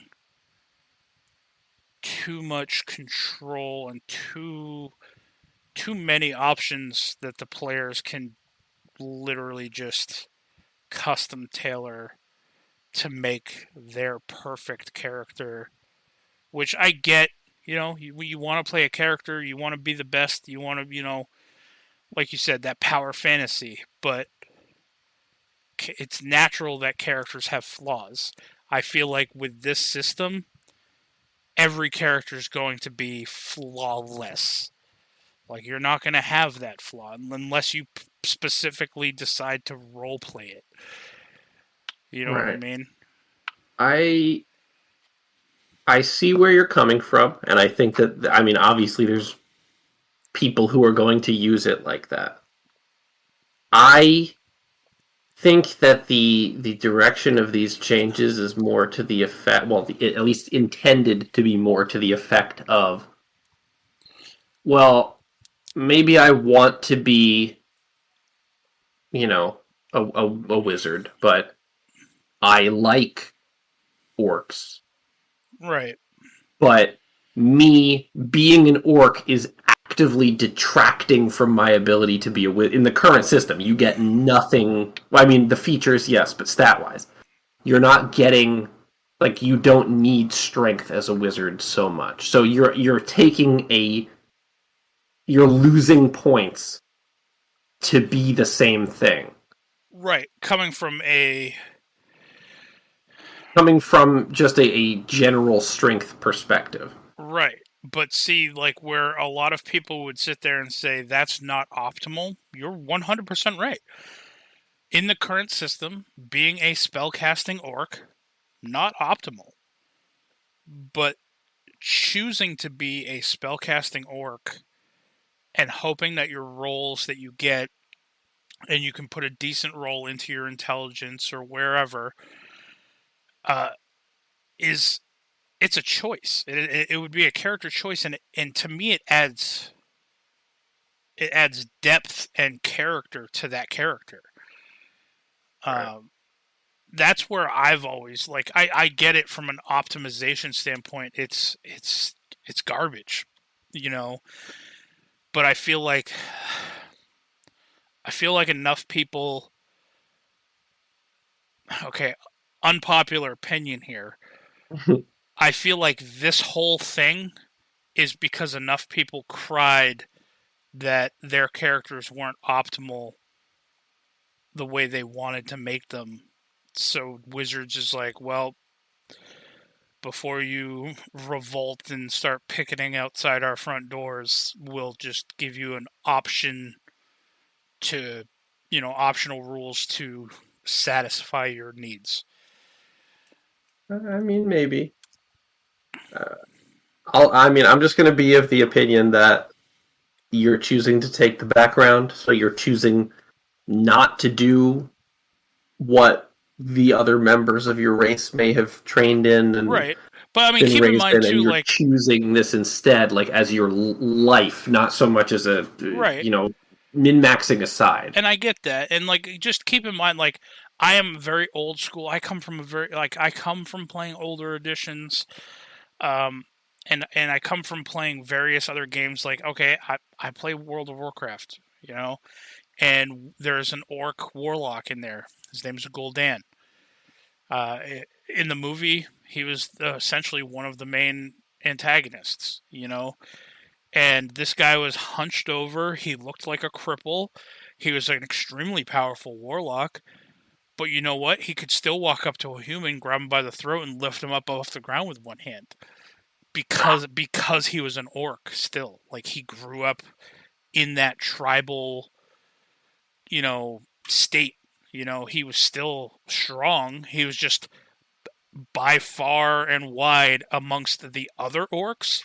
He was one of the weaker orcs, unless he utilized his magic. Yeah. And he used that as a fear tactic, essentially. Yeah. I mean, I definitely get where you're coming from. I think it's just a limitation of the system.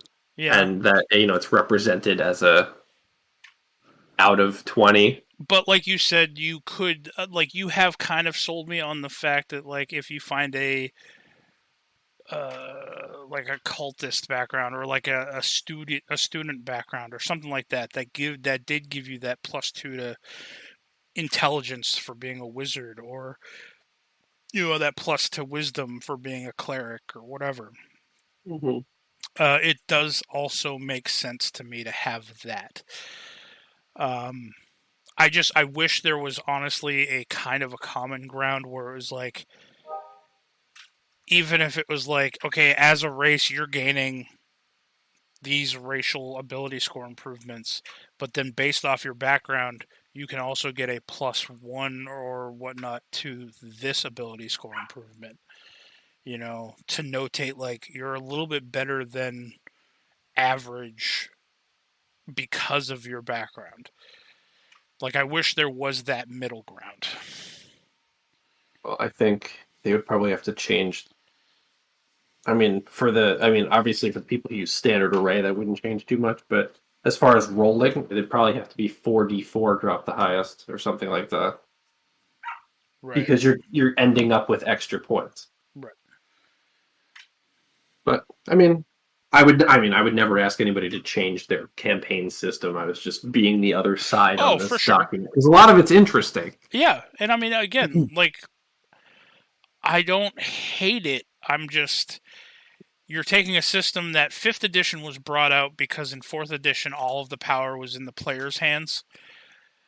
In 5th edition, when 5th edition came out, it put a lot of the power back in the DM's control, which it still is, because again, this is all optional stuff. It is not just, hey, this is the new what everyone is doing rule set. But I feel like it's again giving some players. I feel like it will be an issue for some players.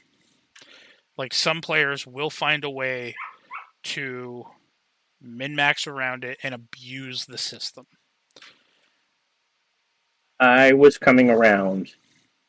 on having a background tied to the ability scores until the create your own. Then it's like, okay, well, this Yeah. is just do whatever the fuck you want then. I'm 100% with you on that one. And I mean, again, I honestly feel like a lot of this, like several times, I've thought these are all things that you just could have talked to your DM and probably got. Like it didn't need to be Well, published and all that. I agree with you, and I think what they're doing is saying you can talk to your DM about this because it might not occur. I mean, we know it might not occur to some people, right. but if you go to your DM and you say, I want to make a background that I was the king and I'm rich and your DM is going to say, no, that's stupid. But like, if you look at this, and then I can say, no, the rules say I can make up my own background. So fuck it. Well, but Yep. yeah, there needs to be the thing that says, like some things, discuss with your DM to find what's appropriate. That needs to be there. Yeah. But if you look at that whole list and you go, man, I really wanted to be a fisherman, you can work it out with your DM that you were a fisherman. Yeah. You know, Like a lot of it's been like that. I think, as far as the customizing an already pre-existing background or strictly building your own from scratch, the only way I think I'd be okay with that is if Rob came to me and says, hey, this is my character, this is, this is kind of what I want to go with. There's not a background that, covers this fully. So can we make one together? That way, as the DM, I can give the okay. And whatever he ends up having as the background has my stamp of approval on it. And it's not just, based off of the rules in the book, I'm allowed to have all of this. And you can't really say no. Yeah. That's what I'm saying. It needs that little parentheses discussed with your DM. Yeah. At the DM's discretion. Right. Yeah. No, I don't think you should be able to make yourself God just because the book says you can make a background. Yeah. No, we agree on that.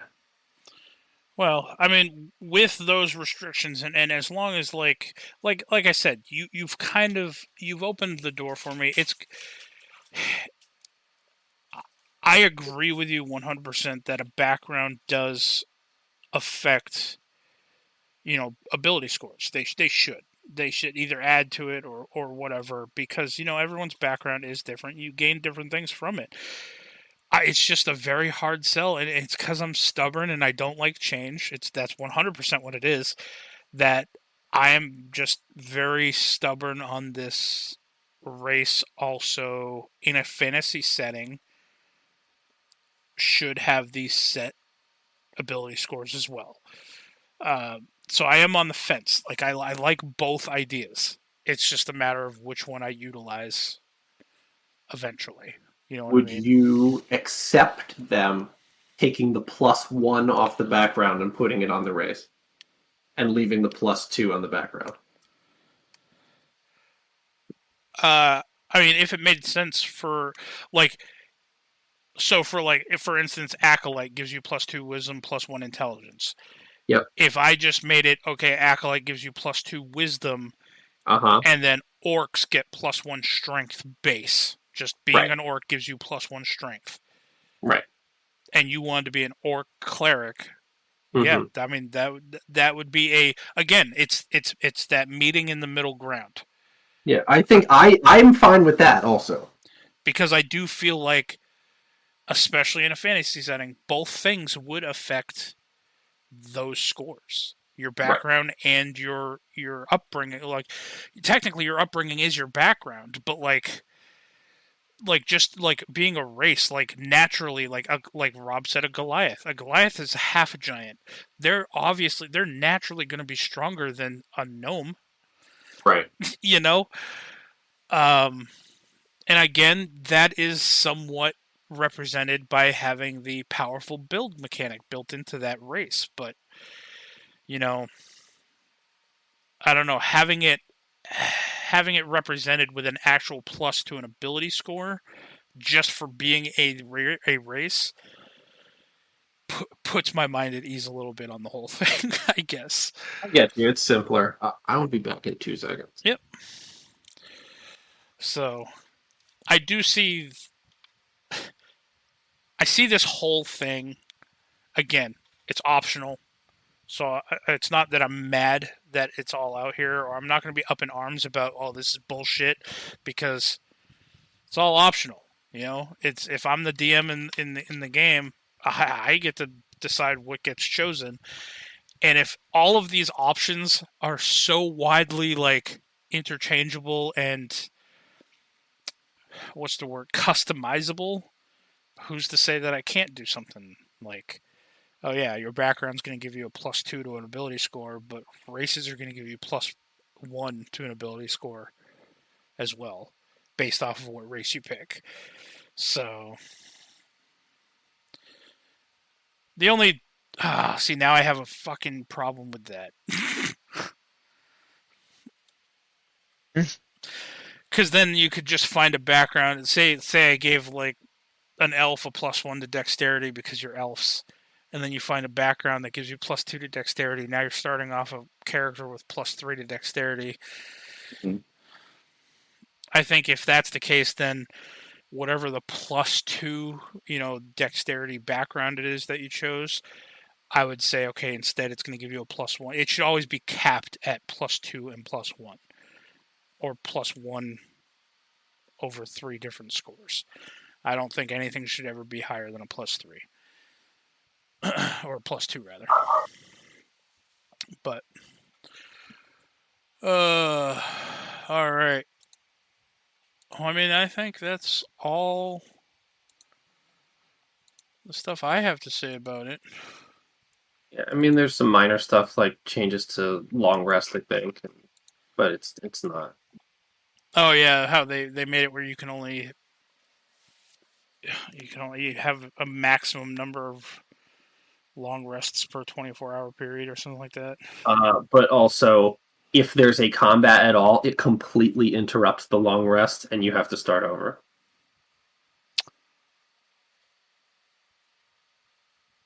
Only I thought there was something about that. It says, if a long rest is interrupted by combat or by 1 hour of walking, casting spells, or similar activity, the rest confers no benefit and must be restarted. However, if the rest was at least 1 hour long before the interruption, the creature gains the benefits of a short rest.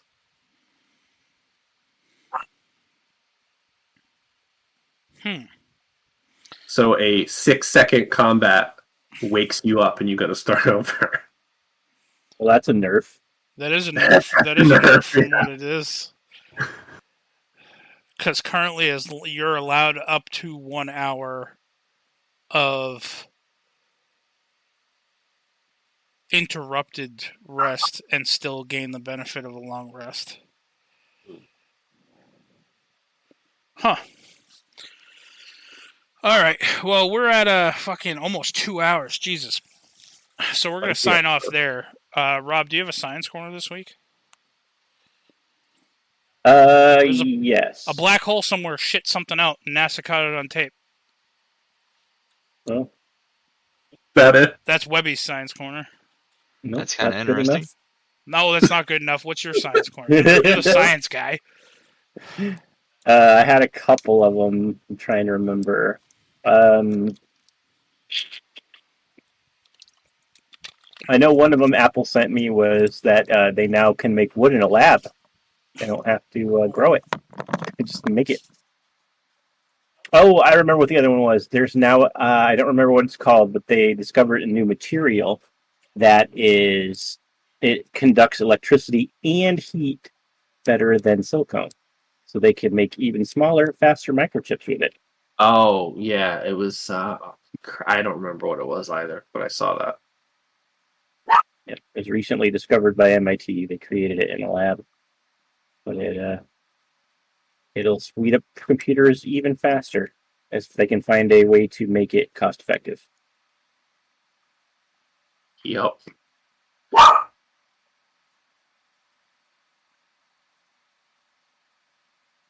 Interesting.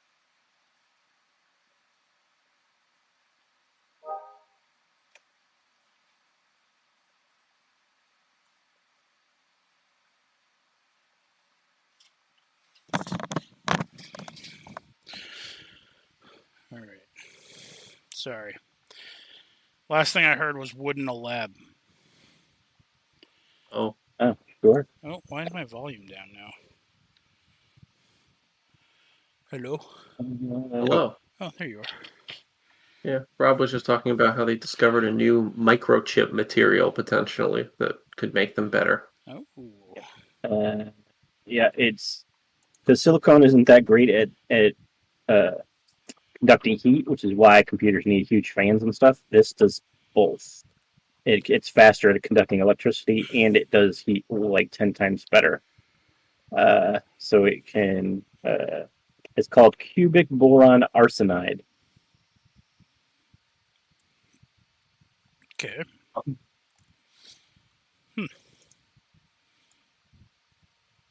And there's enough of that stuff. Is that like a natural thing, or is that like a man-made thing?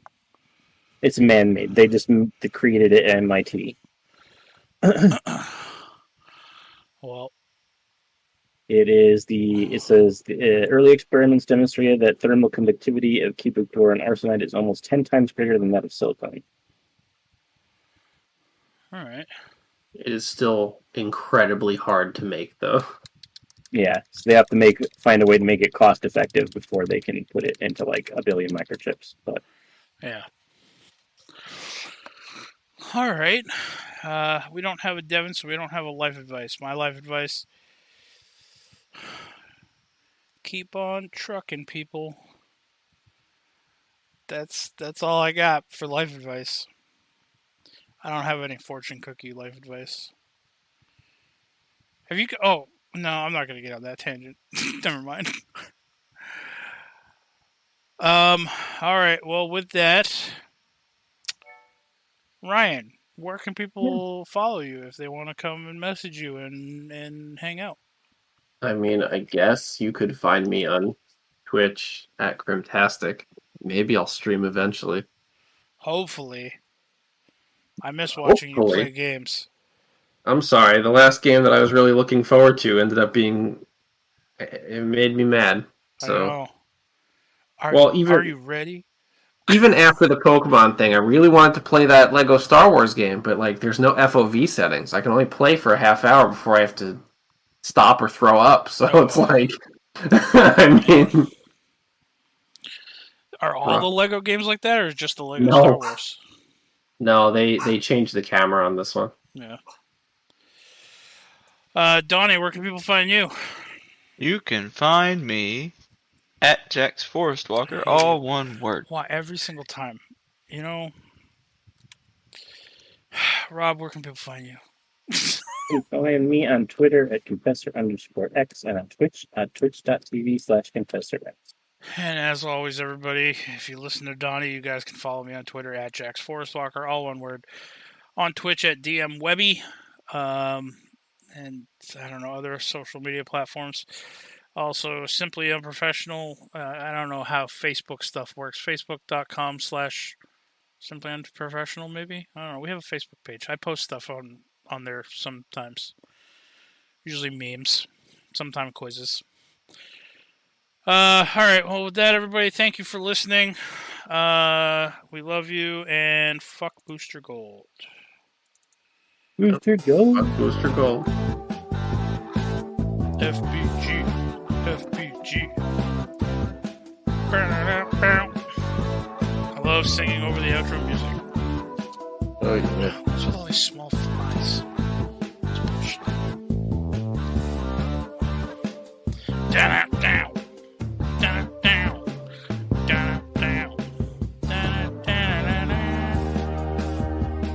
SU has a porno theme.